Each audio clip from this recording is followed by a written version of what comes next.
So I want to take a moment to talk about owing taxes and my trusted friends at Ultimate Tax Group. Frank Mottek here. If you owe back taxes or have unfiled returns, the IRS offers Fresh Start programs. Seize this rare chance now and call Ultimate Tax Group at 888-711-4850 and see why they're different than other firms. They'll actually call the IRS with you on the phone to gather your current account information, but also will go above and beyond and request the IRS to grant you immediate protection from collections actions like bank levies and wage garnishments. Other companies charge $500 to $1,000 for this service, but Ultimate Tax Group won't.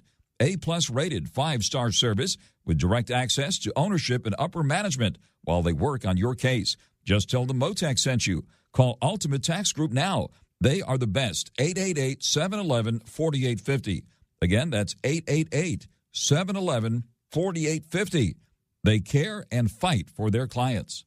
Good afternoon. Getting right down to business here. We are live at the Milken Institute Global Conference 2025. The world has come together here, and we're doing it live right here on 790 KBC, streaming live online worldwide at kbc.com, and your on-demand Mottek On Money podcast, kbc.com, Apple, iTunes, YouTube, all of your favorite podcast platforms.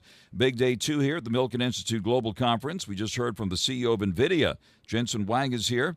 Magic Johnson was here. Bill Ackman from Pershing Capital. And the awesome Jessica Alba, founder of The Honest Company, was on a panel on wellness here, too.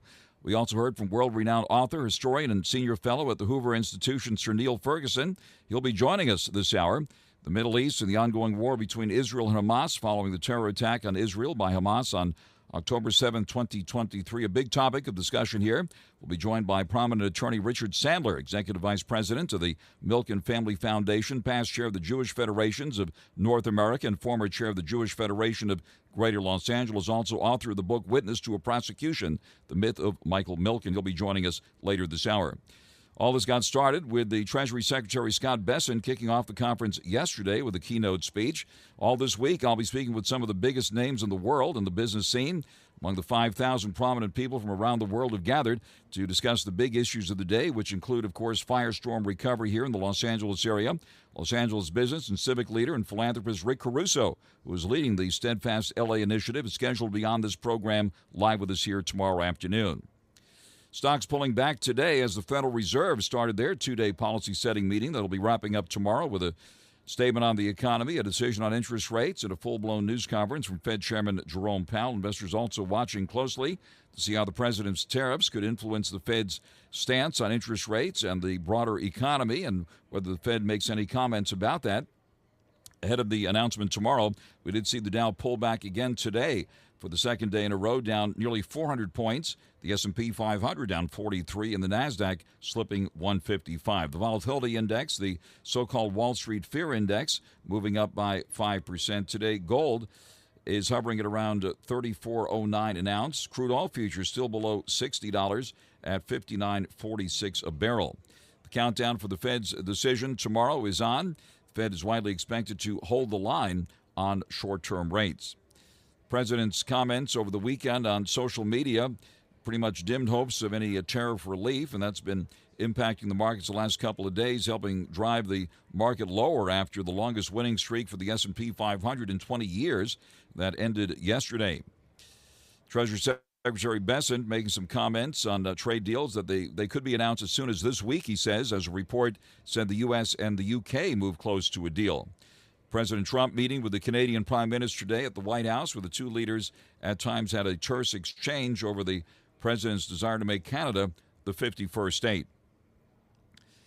Shares of NVIDIA today closed down 28 cents at $113.54. We just saw in the flesh the NVIDIA founder and CEO Jensen Huang spoke here at the Milken Institute Global Conference in Beverly Hills and flat out said, "You will not lose your job to AI, but will lose it to someone who uses it."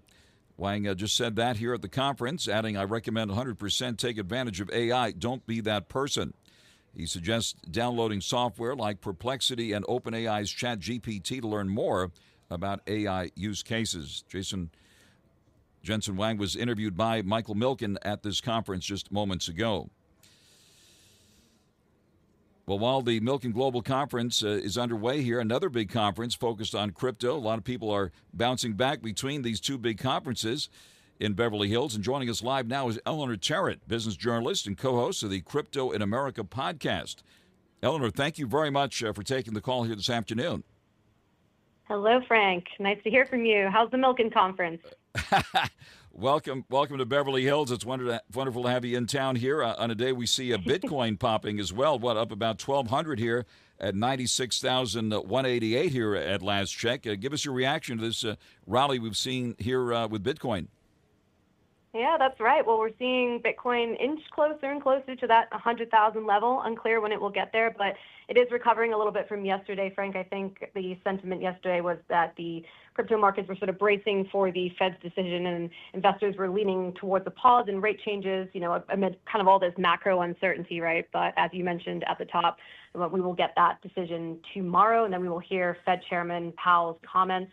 So we could see some reaction in the crypto market depending on what the decision is and what those comments are from Chairman Powell after. But for now, seems to be recovering a little bit. As by my gauge, we are up at nearly 90. We're at 96,200 for Bitcoin. We are about 1,800 for Ethereum, $2.14 for XRP, and pretty green across the board this afternoon, Frank, for crypto. And Doge at 17 cents here to mention that one. And what else is being discussed there? It's the Medici conference, right? It's focused on crypto here in Beverly Hills? That's right. So the Medici conference, it's just down the street from the Beverly Hilton, actually. It's an exclusive event that puts institutional investors together with crypto founders. So these institutions can gain exposure to the benefits of Web3 and blockchain technology. It goes beyond the headlines of just crypto trading, coin speculation. It's a lot smaller than the Milken Conference. At least I'm pretty sure it is. It's only 180 people. I don't know how many people are at the Milken Conference, but a lot more than that. But it is one of the better crypto confabs that I've attended in my time covering this space, just because it is so small, it's intimate. There's a lot of great conversation going on, not just about what's going on, in the regulatory side of things, but also the future of the space, talking to builders, talking to protocols who are building real world utility projects. And it's been super interesting so far. It's actually run by Adam Winnig. He's the son of Gary Winnig, who you might know, Frank, was instrumental in helping mainstream the high yield bond or the junk bond. And he was a business partner of Michael Milken himself. So there's a sort of an interesting tie-in there that Adam chooses to hold this conference at the same time as Michael, just, across the street pretty much. That's very interesting. A lot of people are bouncing between the two conferences, and certainly it's really pumping up the local economy here with all of this crypto action. And, of course, you got about 5,000 people here at the Beverly Hilton at the Milken Institute Global Conference. So it's an exciting time here to be in the business world here, with the whole world coming to us here. No need to travel here. I've heard that being said, because the whole world has come here. But anything else, any big takeaways at that conference? And you're doing a great job with, and by the way, you're no stranger to the Milken Institute Global Conference, having attended many years, so you know what's going on here. And what about you got the Crypto in America podcast now? What's top of mind? Any news coming out of the conference at the Medici conference? Oh, that's right. So I did interview acting CFTC Chair Caroline Pham yesterday. She talked about where she sits, her view from the top of the sister agency of the SEC. She talked about crypto meeting Washington and how it's changed over the last couple of months. From a regulating perspective, I mean, she was at the agency when Gary Gensler was over at the SEC under the Biden administration, and when crypto was really just not top of mind for these regulators like it is, today.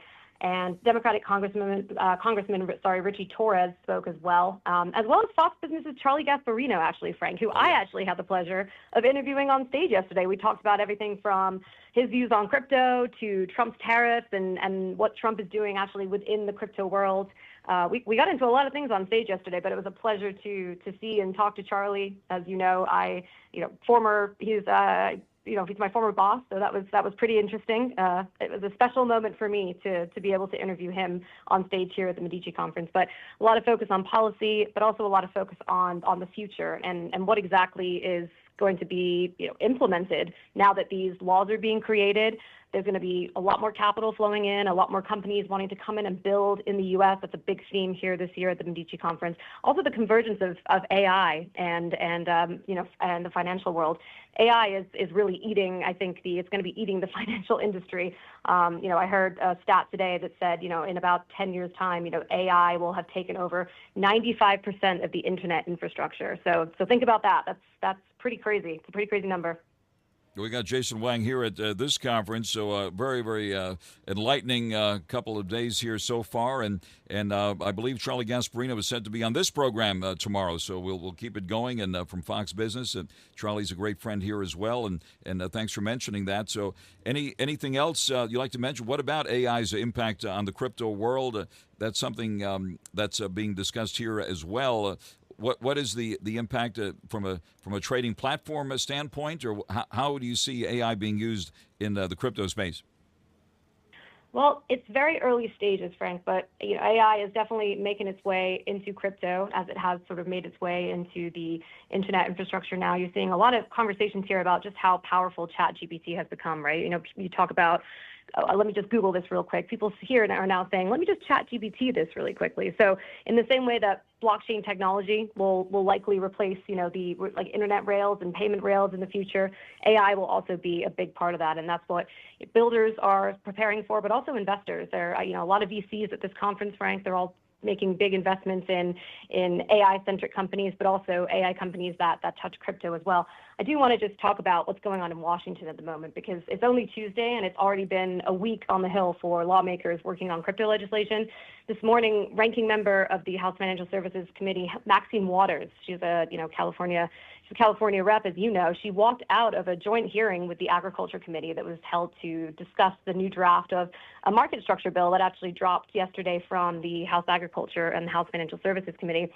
She left in protest, actually, over President Trump and his family's involvement with the crypto business.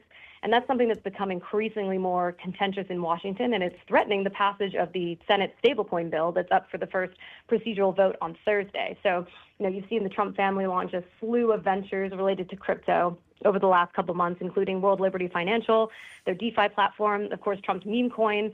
And I guess the thing that this was really the straw that broke the camel's back, as it were, was a stablecoin launched by World Liberty a couple months ago. It was picked as the payment vehicle for a $2 billion investment into Binance, the global cryptocurrency exchange, from a state-owned Abu Dhabi investment fund. So that really set up alarm bells in Congress, Frank. Many Democrats are worried that passing legislation will make it easier for the crypto-friendly president to profit off an industry that he's made it his mission to deregulate since taking office. You've got everybody from Maxine Waters to Elizabeth Warren from Massachusetts weighing in, saying that passing the stablecoin bill, passing market structure bill will give the Trump family the green light to grift. And that's what Elizabeth Warren said. So there's light at the end of the tunnel, though. The Senate Republicans have been holding meetings this week with some of the more reluctant Democrats, who are said to be open to working together to get it across the finish line. And that procedural vote is still scheduled for Thursday, but it will be definitely one to watch as we head into the rest of the week.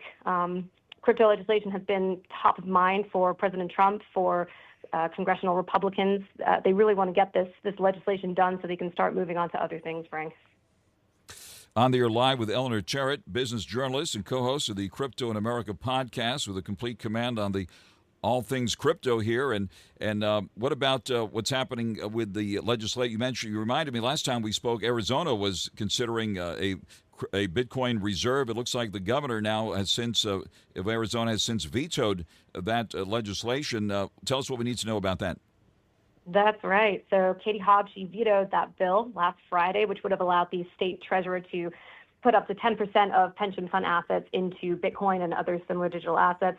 In a brief explanation for the veto, she described Bitcoin as a very untested investment, and she said it has no place in the state's retirement system. So it's out for Arizona at the moment, but in for New Hampshire, Frank. As of today, New Hampshire has become the first U.S. state to pass the strategic Bitcoin reserve into law.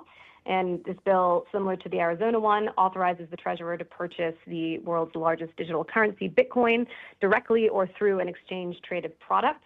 It's a big day for New Hampshire. It didn't happen for Arizona. There are a couple of other bills in the offing for Arizona that could potentially set up a strategic Bitcoin reserve, just going at it a slightly different way as opposed to the first bill. But that's the big news today, is that New Hampshire did it first, Frank. So it's New Hampshire. I forget what's the name of New Hampshire. What is it? The state. It's the. Don't tread do you remember on me. what the? Yeah. The slogan I'll is. Google it. What's the slogan? No, What's the Chat slogan? GPT it.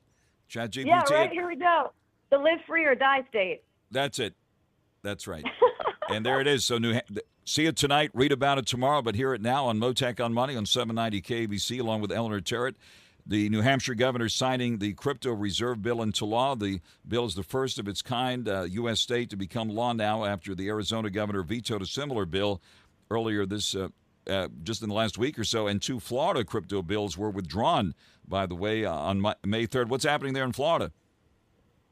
Yes. You're seeing, well, I think I mentioned on the show last week, there was at least 26 separate states who were pursuing Bitcoin reserve, crypto-related bills, this legislative session. And I think we're down to about 5 now. So it shows you that there is some appetite there. Obviously, we saw New Hampshire could have something coming out of Arizona as well. Texas is also a big sender. I would hazard a guess they might be either, second or third. But it's interesting, right? Florida seemingly pulling back. Florida, very much a red state, very much, conservative Republican politicians may be more inclined to pass a Bitcoin-related bill as opposed to maybe a slightly bluer state. But you're seeing the appetite. It's very varied across the country right now. It'll be interesting to see how that affects itself on the federal level, because as we know, President Trump has requested a federal Bitcoin strategic reserve. Right now, they're trying to figure out how to. They've mandated they can't sell any of the Bitcoin that the government currently has. It's said that the government has about 200,000 Bitcoin, or around 17 billion worth of it, in its holdings right now, just from various seizures from illicit finance activity. But they're looking for ways to actively buy it. It would have to be a very tax neutral way. They don't want any way. They don't want the taxpayers to be affected in any way. To come out of their pockets. So they're trying to figure out creative ways of how they can add to this reserve and grow the strategic pile of Bitcoin that they have, the 200,000 Bitcoin. So no reports on that yet. I'm definitely watching that, anything out of the White House relating to that. As for the rest of the week, it'll be all eyes on Capitol Hill as we figure out what's going on with these crypto bills, specifically the stablecoin bill that'll be up for the procedural vote on Thursday. Very interesting. And I see here now that New Hampshire's governor put out on X that they just signed the new law allowing our state to invest in cryptocurrency as well as precious metals. And by the way, our buddy Charlie Gasparino did a big conference session today on alternative investing, so which was very, very timely. Now, what about the discussion at these crypto conferences about the competition, if it's seen that way, between so-called analog gold and digital gold these days? Yeah, well, I think at the crypto native conferences, I think a lot of the attendees are of the mind that crypto has already won that battle for gold over gold.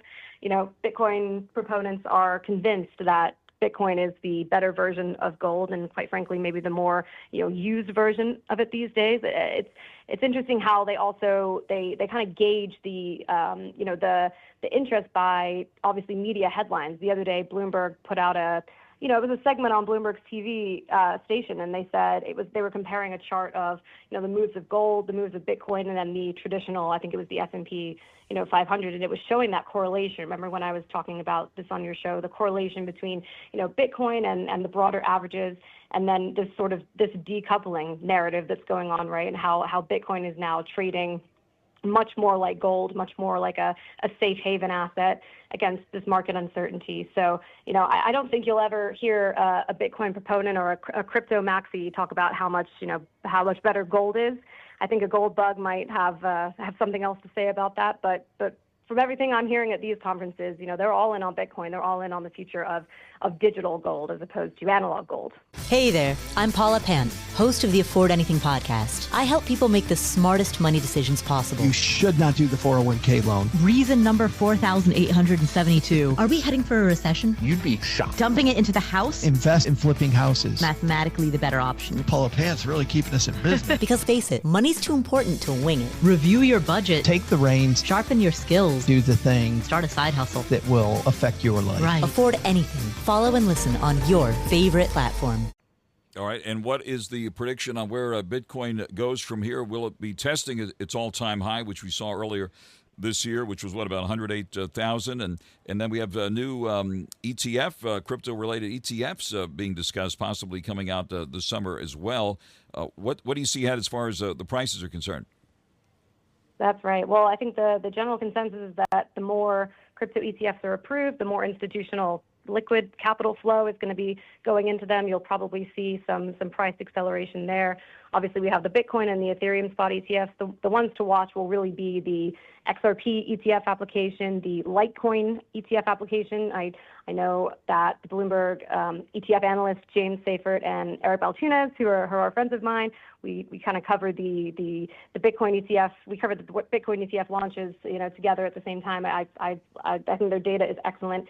They're predicting that Litecoin will actually be the next crypto ETF to be approved by the SEC. Now, when might that be? We're not sure. Once the SEC acknowledges these applications, they have, like 180 days to consider the applications. So what we just saw from the SEC, they put out a delay on making a decision on Litecoin, but they said they're seeking public comment on it now. So there's definitely action there. The SEC is they're engaging on these applications. It'll be interesting to see which ones make it through, which ones might take a little bit more time, and which ones will get denied. But we're definitely watching Litecoin, which is it's sort of similar to Bitcoin, Frank. If you have heard of Litecoin before, it's it's decentralized in a similar way to Bitcoin, but there's a slew of them. I think I said this on your show recently too. There's everything from Doge to Solana to Pingu, and it's open season at the SEC for crypto ETFs. How Paul Atkins feels about this, we're not entirely sure. We'd love to get him on Crypto in America to talk about all these things. I don't know if he's done any media yet, but we'd love to be the first. If he's listening, Paul, we'd love to have you on.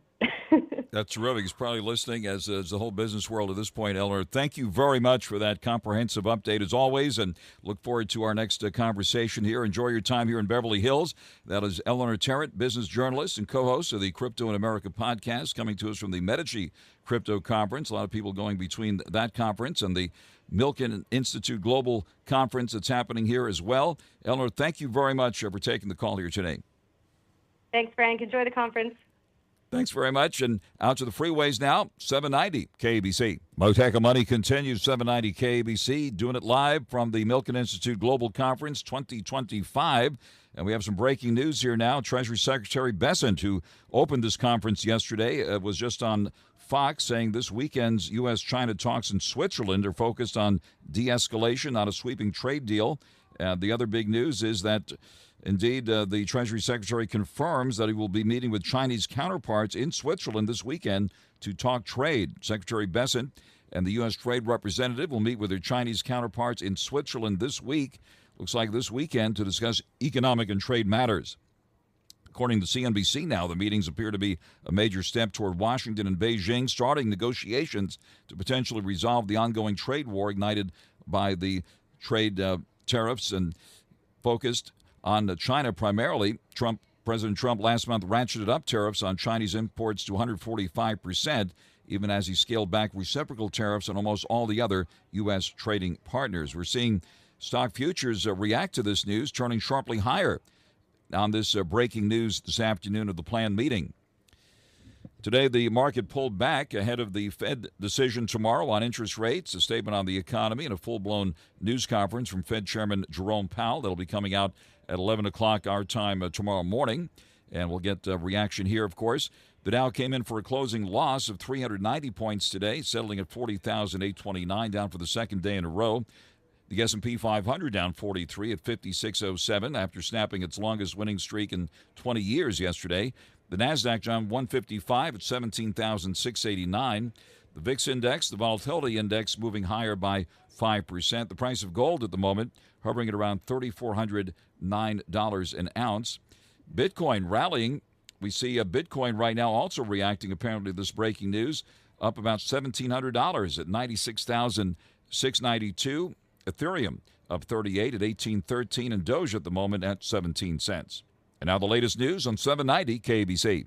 Mottek On Money continues. We are at the Milken Institute Global Conference 2025. I'm elated to say I'm with Sir Neil Ferguson, who's a senior fellow at the Hoover Institution, of course, prolific author and man of the world. Wonderful to see you here at the conference, sir. Thank you, Frank. It's very good to be with you. You're doing a number of panel discussions here, and, of course, one of the most sought-after speakers. Tell us about your focus here at the conference. The Everybody wants to know what's going on with the U.S. economy, and particularly what is President Trump doing next. We had Secretary of Treasury Scott Bessent speaking this morning, and he was upbeat as you'd expect. The economy's anti-fragile. He said the United States is the kind of super economy. You can throw anything at it. Powers on through. We're going to do a big, beautiful tax bill. We're going to do deregulation, and everything's going to be awesome. That's the official message. And what I detect wandering around these corridors and conference rooms is a lot of nervousness amongst business people, large and small, because the tariffs are a great, big, beautiful shock to every part of the U.S. economy, given the extent to which a whole range of businesses do still rely on imports, not only from China, but from all the other countries that President Trump has threatened with reciprocal tariffs and sectoral tariffs and all the other tariffs that he's talked about since his inauguration. So, yeah, a lot of confidence coming from administration spokesmen, a lot of nervousness amongst the business folks. How do you think this is going to play out? Who's going to blink here? And, of course, as the Treasury Secretary mentioned, most of the attention is focused on the U.S.-China relationship. What do you see ahead there? Well, of course, the thing that has happened amounts to an embargo. Effectively, the United States has prohibited trade with China. China has essentially said, fine, we'll do that too. So it's a game of chicken.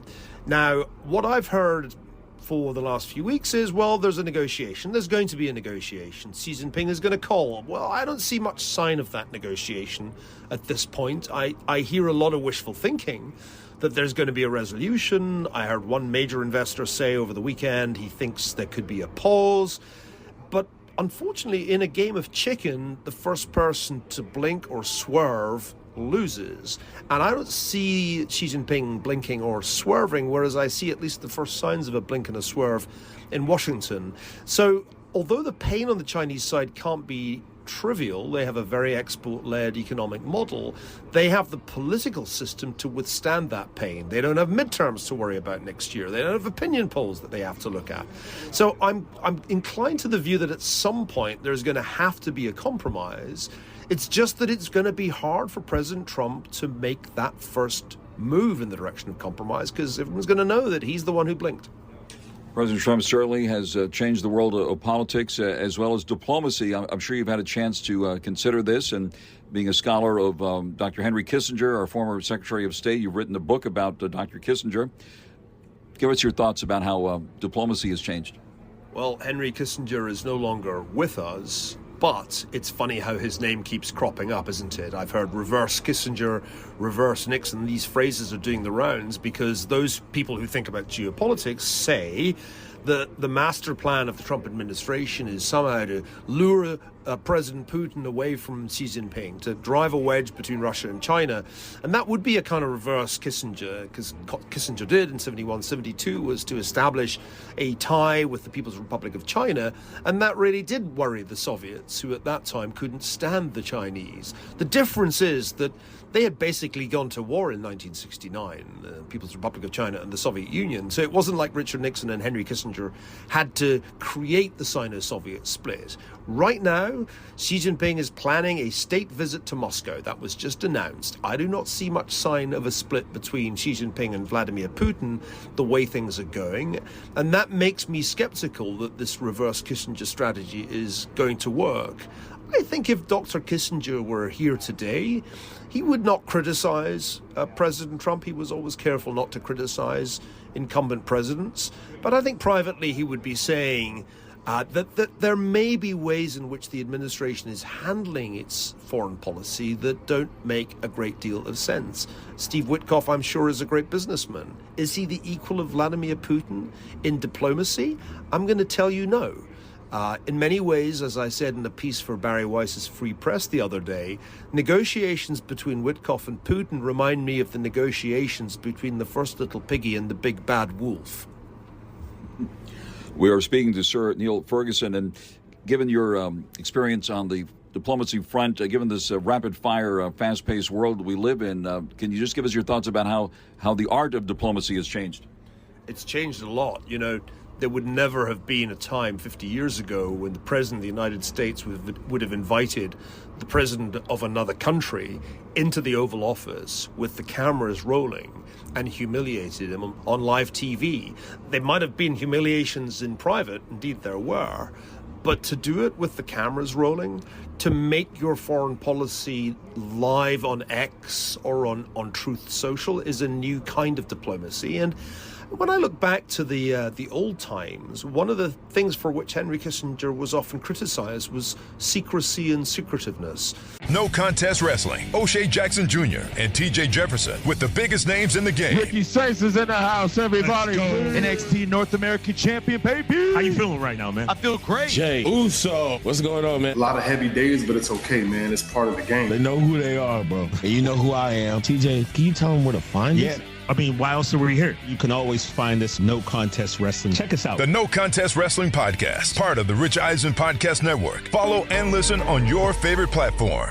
But the truth is, you cannot do diplomacy in the public domain all the time. There's a time for public diplomacy. But if you're trying, for example, to de-escalate a trade war, the way to do it is not on social media. That I think has to be impressed upon the president, because the Chinese are not going to respond well to foreign policy by tweet. What's the state of UK-US relations, and what do you see ahead for NATO? Well, relations between the US and the UK are good on President Trump's watch, in that he is an Anglophile in many ways, an admirer of King Charles, who I think is looking forward to another state visit to the UK. Of course, President Trump isn't hugely popular with the UK electorate, judging by polling, and I don't think he's particularly popular with Keir Starmer's government, which is a Labour government after all. But I'm guessing that they'll manage the state visit so that not too much of the public sentiment towards President Trump comes out. The problem for Britain is that it's in the economic doldrums. It needs a trade deal with the United States, but it also kind of needs a trade deal with the European Union too, since post-Brexit the economy has really been languishing. So the challenge is going to be to strike that balance, to make sure that you're on good terms with Washington, but also in good terms with Brussels, and that is not going to be easy. Sir Neil Ferguson, Senior Fellow, Hoover Institute at the Stanford University. Wonderful to have you with us here in Beverly Hills at the Milken Institute Global Conference 2025. Look forward to seeking your views more often here. Thank you very much for joining us here on Mottek On Money on 790 KBC. Thank you very much indeed. It's been a pleasure.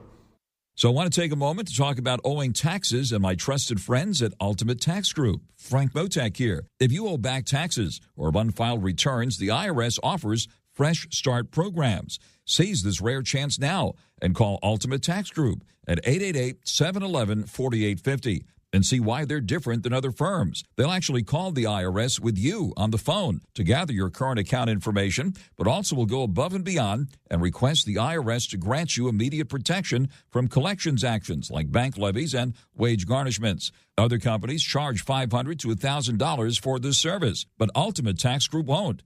A-plus rated 5-star service with direct access to ownership and upper management while they work on your case. Just tell them Mottek sent you. Call Ultimate Tax Group now. They are the best. 888-711-4850. Again, that's 888-711-4850. They care and fight for their clients. Mottek On Money continues here on 790 KBC, coming to you from the Milken Institute Global Conference 2025 in Beverly Hills. And joining me now is attorney Richard Sandler, executive director of the Milken Family Foundation, also prominent Jewish leader, former head of the Jewish Federation. Mr. Sandler, thank you very much for joining us here from the conference. Thank you, Frank. Wonderful to have you with us, and very serious developments in the Middle East recently, following, of course, the Hamas terror attack on Israel back on October 7th, 2023. Give us your reaction to the latest news.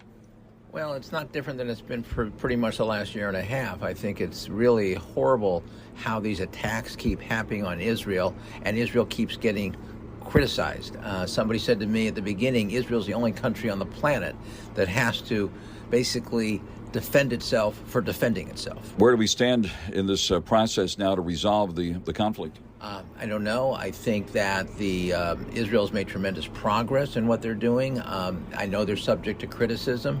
It's really difficult for me to understand why there's so much criticism when Israel is trying to protect its people after it was brutally attacked on October 7th. And the blame isn't put where it should be. Hamas caused the problem. Hamas attacked Israel. Israel's trying to defend its people.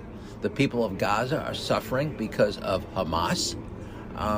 And that's sort of the frustration. But I think that more and more people understand, this administration understands, that Israel is trying to protect itself and it's trying to protect us. It's really trying to, this is an attack on Westernism, on capitalism, on our way of life. And right now they're using Israel, as the target because they feel that they're getting better PR by doing that. Right after the Hamas attack on Israel, a front-page article in the Wall Street Journal laid out Iran's involvement. What about Iran here now? Of course, there's been volleys of missiles between Israel and Iran, and now Israel fighting on multiple fronts with Iran's fingerprints on all of it. So, look, I know the administration is talking to Iran right now. I think Iran is behind all of this. I have some confidence that a deal will not be made with Iran where Iran is allowed to continue doing what it's doing, to supply the Houthis, to supply other terrorist groups, and also to make any steps towards possibly having a nuclear weapon. So, look, we all know what Iran is and what they believe. As I said before, this is not just about Israel. It's about our way of life. It's why Iran talks about Israel as the little Satan and the United States as the big Satan. Could you ever imagine a situation where you have demonstrations that say death to America, death to Israel, that you saw in Tehran here in the United States on college campuses? It's concerning. It's not shocking because of the money that's been invested over the years on college campuses, because of some of the people that teach on college campuses. Look at, Frank, students are on campus for 4 years, maybe 5 years. The professors are not. They're there for a long time. They're tenured. And I think it's why we've seen a lot of the problems there. I don't think a lot of the students could even answer 2 or 3 questions as to what they're doing and why they're doing it, okay? But it's something that our community is trying to address, and fortunately, I think that the government is trying to address. President Trump taking office since we last spoke, and how would you assess his addressing the issue of anti-Semitism and supporting Israel? I'm very encouraged by his support of Israel. Obviously, he has spoken, even in his first administration, he's always spoken against anti-Semitism. He's been very outspoken on the subject. I think he's been supportive of defending oneself, just wanting to exist. So I am very encouraged about that. And, we'll see what happens here over the next several months. But like I said, I feel better about it today. And certainly Michael Milken, a tremendous philanthropist, and the United Hatzalah Gala last year raised millions of dollars for that wonderful organization. Tell us about Michael Milken's philanthropy as it relates to supporting Israel. So Mike has always been very supportive. When I was involved in Federation, and to this day, both Mike and his brother Lowell have been very supportive of Federation, of organizations that do things in Israel, such as the universities in Israel and United Hatzalah, okay, which helps in these situations, especially today when people are getting injured and need medical help. It's a wonderful organization, and, we're proud to support those people that make a difference in the world. We're trying to make a difference in the world, and we're supporting organizations that are doing the same thing. And at this magnificent conference, give us your impressions so far with about 5,000 people gathered here from around the world. It's really amazing, Frank, when I really think about, where we've come from. They're here mainly because, of Mike's strong personality and his desire and ability to address problems. So it's very encouraging every year to see these leaders from around the world. Some people say they come here so they don't have to travel the world because everybody is here. And you feel the buzz in the room. You've been here many, many years. I'm sure you feel it. And so the real key is, what do people go home with? We want people to go home with a view of what they can do to be more productive and to solve some of these problems you and I have been talking about. Attorney Richard Sandler, Executive Director of the Milken Family Foundation, and the author, by the way, of Witness to a Prosecution, The Myth of Michael Milken. Thank you very much for joining us here on Mottek On Money on 790 KBC. Thank you, Frank. Always a pleasure.